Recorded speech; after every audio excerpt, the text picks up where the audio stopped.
My dad worked at Simmons Beauty Rest down in Atlanta. He used to, well, they made couches and sofas and hide-a-beds and beds and mattresses and box springs, and he worked on piecework down there for most of his life.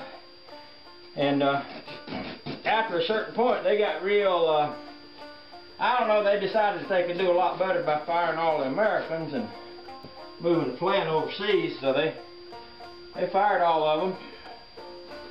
And they figured out that they couldn't find anybody overseas that knew how to build a couch or a hide-a-bed or draw a pattern and do all them things that they've been paying Dad piecework to do for 40 years. So they called him up. Of course, by then he'd moved up on the lake and he had his house and he's pretty happy. He's, you know, restoring boats and just having a pretty good life. And they said, "Hey, would you come back to work for us?" And he said, "Well, it depends on the conditions and what you want to pay me."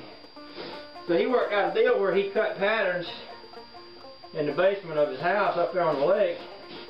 They paid him $100 a pattern. That was more money than he made back in the old days working in the factory on piecework.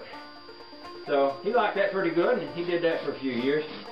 And he always had the house kind of set up. They was always doing upholstery work, and they had you know, the house set up for it, big upholstery tables, and he had these electric cutting saws, or electric knives, I guess you'd call them. They had a wheel on them, it turned, and they just take them, just run right through a bolt of material.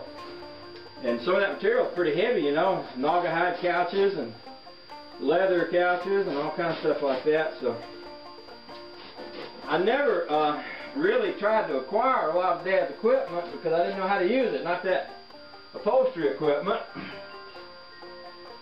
I was thinking that electric knife sure would have worked nice for this, probably, but I guess it's just as well. You know, it'd be just like any other kind of piece of equipment. If I had it, I'd have to figure out how to sharpen and change blades and one thing and another. Probably best for me not to be taking on a whole other industry here.